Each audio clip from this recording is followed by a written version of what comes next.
Hello friend, welcome back. आज इस part में हम लोग आरबीसी के बारे में समझेंगे। आरबीसी जिसे हम लोग रेड ब्लड सेल कहते हैं। अगर आरबीसी के खोज की बात की जाए तो इसका खोजकर्ता जो है आपका एंटोनी लुवेनहॉक। इसका खोज किया गया था एंटोनी लुवेनहॉक के द्वारा आरबीसी का खोज। आरबीसी को हम लोग इरेथ्रोसाइट्स भी बोलते हैं। आरबीसी का दूसरा नाम है इरेथ्रोसाइट्स। आरबीसी यानी red blood cell. RBC red blood cell जिसे हिंदी में हम लोग कहते हैं लाल रक्त कोशिका, लाल रक्त कोशिका या लाल रक्त कणिका। यह जो लाल रंग है, हेमोग्लोबिन नामक प्रोटीन इसमें पाया जाता है, इसी के कारण इसका रंग लाल होता है, हेमोग्लोबिन प्रोटीन के कारण। आरबीसी का निर्माण जो हमारे शरीर में होता है, इसका निर्माण होता है बोन मैरो में। बोन मैरो, आरबीसी का निर्माण होता है बोन मैरो में।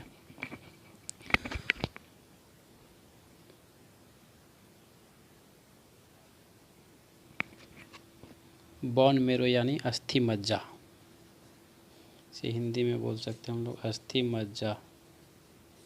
अस्थि मज्जा में आरबीसी का निर्माण होता है और इसका नष्ट जो होता है, यानी आरबीसी मरता का हमारे शरीर में, तो यह जाके हमारे शरीर में मरता है एस्प्लीन में। एस्प्लीन या लीवर में। इसी को एस्प्लीन को ही आरबीसी का कब्रिस्तान कहा जाता है। आरबीसी का कब्रिस्तान एस्प्लीन।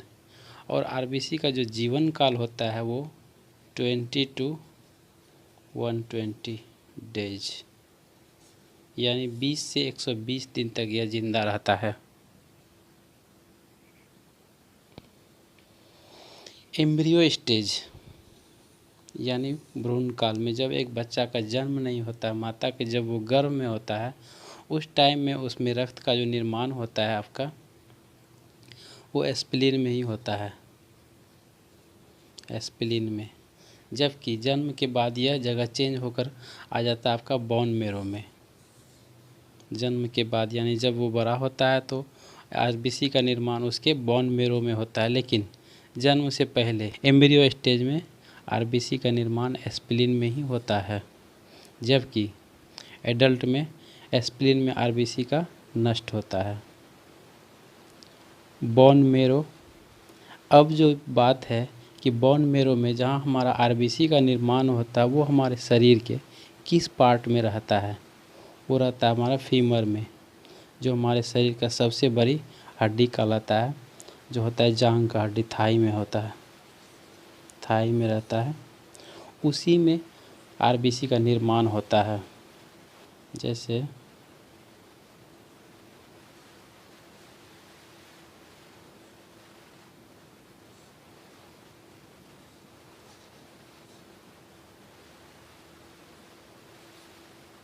ये हमारा शरीर का अपर पार्ट हो गया, यानी यहाँ से कमर है, उसके नीचे से जो हमारा ये जांघ का हड्डी है, यहाँ से घुटना, यानी यहाँ से पैर हो गया। इसी बीच में आपका आरबीसी का निर्माण होता है। बोन मैरो इसी को कहा जाता है, इसी में आरबीसी का निर्माण होता है। अब आरबीसी का फंक्शन देखिए कि आरबीसी का फंक्शन क्या क्या, हमारे शरीर में ये क्या काम करता है। आरबीसी का मुख्यतः हमारे शरीर में जो काम है वो transportation of O2 and CO2, यानी ऑक्सीजन और कार्बन डाइऑक्साइड का ट्रांसपोर्ट करता है। यानी आरबीसी का जो काम है वो हमारे शरीर के हर सेल में O2 को पहुंचाता है। O2 यानी ऑक्सीजन को पहुंचाता है। शरीर के हर पार्ट में ऑक्सीजन को पहुंचाने का काम आरबीसी करता है। और CO2 को वापस लंग्स तक लाता है, यानी फेफड़ा तक लाता है।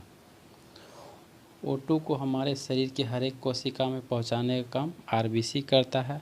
और CO2 यानी कार्बन डाइऑक्साइड को वापस हमारे लंग्स तक लाने का काम भी आरबीसी ही करता है। इस प्रकार हम देखते हैं कि आरबीसी का जो है मुख्य काम हो गया transportation of O2 and CO2। Haemocytometer यानी आरबीसी की संख्या की जांच हेतु हम लोग हीमोसाइटोमीटर का प्रयोग करते हैं।